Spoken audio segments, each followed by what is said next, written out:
মাটি ধসে বিল্ডিং অনেক বিপজ্জনক একটি অবস্থানে আছে। যে কোনো সময় এটি ধসে পড়তে পারে। আর মাত্র 6 ফুট, এরপরই মৃত্যুকূপ। এক পাশে নুরালাপুর উচ্চ বিদ্যালয়ের বহুতল ভবন, যেখানে প্রতিদিন ভবিষ্যতের স্বপ্ন লেখা হয়। অন্য পাশে প্রায় 20 ফুট গভীর ক্ষুধার্ত ব্রহ্মপুত্র, মাঝখানে মাত্র 6 ফুট মাটি, যা প্রতিটি ঢেউয়ের আঘাতে একটু একটু করে হারিয়ে যাচ্ছে। নদী যেন প্রতিদিন আরও কাছে এসে প্রশ্ন ছুড়ে দিচ্ছে, আগামীকালও কি এই বিদ্যালয়ের ঘণ্টা বাজবে, নাকি ভোরের আলো ফুটতেই ব্রহ্মপুত্রের বুকে হারিয়ে যাবে একটি শতবর্ষের বিদ্যাপীঠ।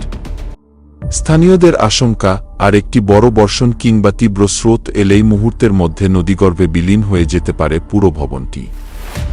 সেই শঙ্কার মধ্যেই প্রতিদিন ক্লাস করছে 1000-এর বেশি শিক্ষার্থী।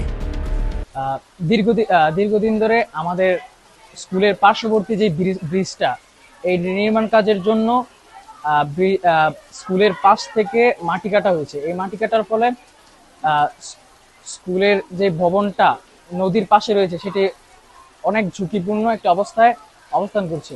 সময় এটি ধসে পড়তে পারে। পাইলিং করার কারণে ব্রহ্মপুত্র নদীর যে মাটি ছিল, মাটিটি অনেক নিচে পতিত হওয়ার কারণে নুরালাপুর উচ্চ বিদ্যালয়ের ভবনটি অনেক ঝুঁকিপূর্ণ রয়েছে।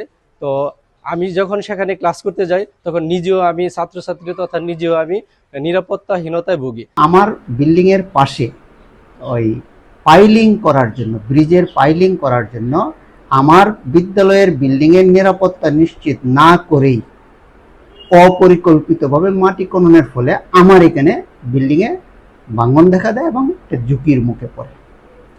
তো গত 2 বছর আগে শিক্ষা প্রকৌশল অধিদপ্তরের মাধ্যমে আমাদের তখনকার সময়ের যে ইউনো স্যার ছিলেন, তা ইনি অনেক সহযোগিতা করেছেন।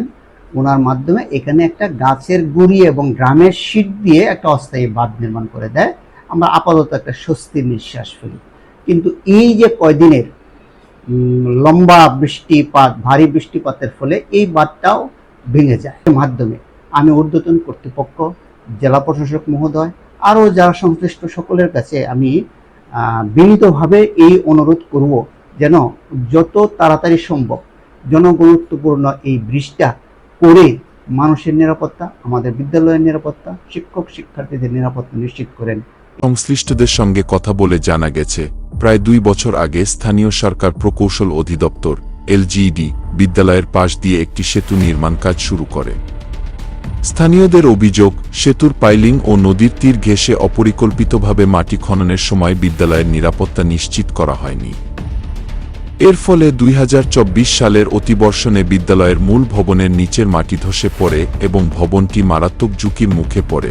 পরবর্তীতে শিক্ষা প্রকৌশল অধিদপ্তর জরুরি ভিত্তিতে গাছ, কাঠের বল্লি ও ড্রামশিট দিয়ে একটি অস্থায়ী প্রতিরক্ষা বাঁধ নির্মাণ করে। কিন্তু সাম্প্রতিক টানা বর্ষণ ও নদীর তীব্র স্রোতে সেই অস্থায়ী ব্যবস্থা ভেঙে গেছে।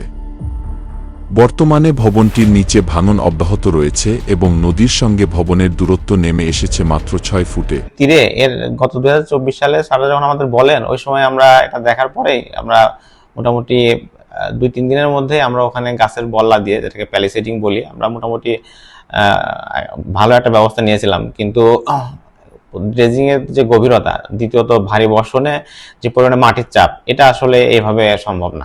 এলজিইডি এই মুহূর্তে আমাদের যাবতীয় মালামাল উত্তোলনের প্রক্রিয়া সম্পন্ন করা হয়েছে এবং আমাদের এই কাজটা নারায়ণগঞ্জ যে প্ল্যানিং নির্মাণ শাখা আছে, কনস্ট্রাকশন বিভাগ, ওখান থেকে সম্পন্ন করা হয়।